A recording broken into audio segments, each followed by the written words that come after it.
Coming up on Network Africa, it's a sad one as over 250 people die in Algeria after a military plane crashes near the capital, Algiers.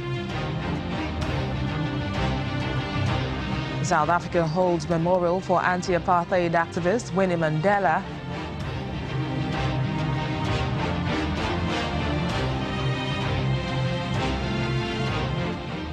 Plus, U.S. President Donald Trump lifts a controversial travel ban on Chad.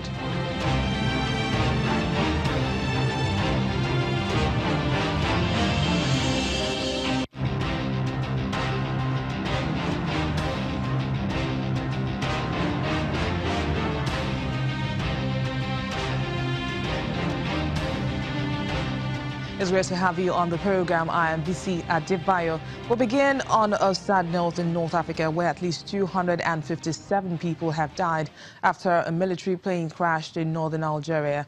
The incident happened shortly after the aircraft took off from Bofarik Military Airport near the capital, Algiers, in the morning. The Defense Ministry says most of the dead are army personnel and their families. 10 crew members were also killed. It's not yet clear what caused the crash, but the Army's Chief of Staff has ordered an investigation into the crash and will visit the scene later.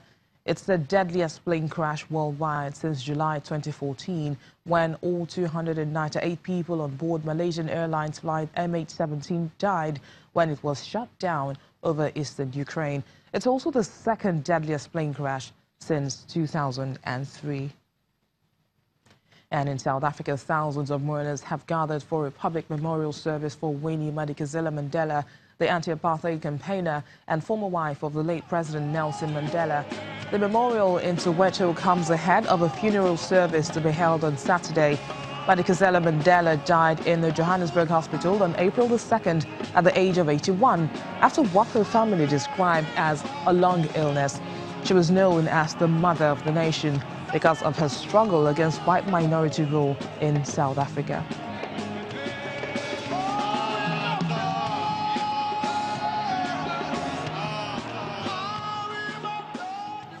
Let's get more on this story from a South African journalist, Bazakila Diko, who joins us live from Johannesburg. Thanks for joining us on the program. Give us a sense of what the mood is like in Joburg as thousands remember Winnie Mandela.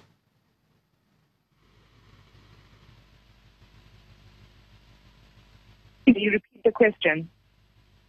Okay, Majid, I was asking that you should just give us a sense of what the mood is like as South Africa remembers Winnie Mandela. Well, the mood here in Johannesburg is one of celebration, BC, and a lot of people having so much positivity pouring out of their hearts around the legacy and memory of Mama Winnie Madikizela Mandela, with many also allowing themselves to once again feel the sadness that they felt the day the news broke just over a week ago that she had left this earth. So today it is a poignant mixture of sadness and joy, of celebration and mourning. Now, it does seem like opinions are divided on whether Winnie Mandela was a saint or a sinner, but what are South Africans in Joburg saying about her legacy? Many people are quite realistic about the place and time in which Winnie Madikizela Mandela lived in. It was a time where fighting apartheid was required many different strategies and tactics. And some people have said that while people might not agree with some of the things she was accused of, such as kidnappings or possible involvement with murders or calling for the murder of people who were perceived to be police informants, many say at that time it's what was required and that everything must be taken within context. And many are also just celebrating the strength she possessed, the grace, the beauty, and the tenacity and the strength she had. This is a woman who once sat in isolation in a jail for more than a year, for 491 days. So many people celebrating her bravery and strength, and also admitting that many decisions she might have made names that are bad should be taken in context, while others simply don't have time for her and they can't wait for the funeral to be over and done with so that they don't have to see anything about her for the next while. At the memorial in Soweto, the ANC Deputy Secretary General Jesse Duarte said that Mrs. Mandela had loved the party and that her life's work of returning the land to the people must continue. Is her death likely to have a significant impact on the issue of land expropriation without compensation? BC, I'm quite pessimistic on that. I don't believe that her death will garner the ANC into any new sense of urgency with regards to land. Nothing was done while she lived. That would have been the appropriate time to have a sense of urgency and to.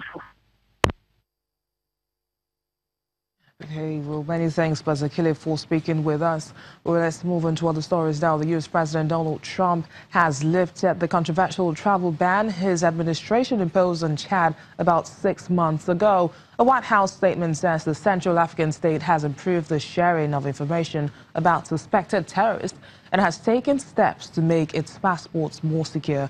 Chad had earlier criticized the ban, saying it was being unfairly targeted.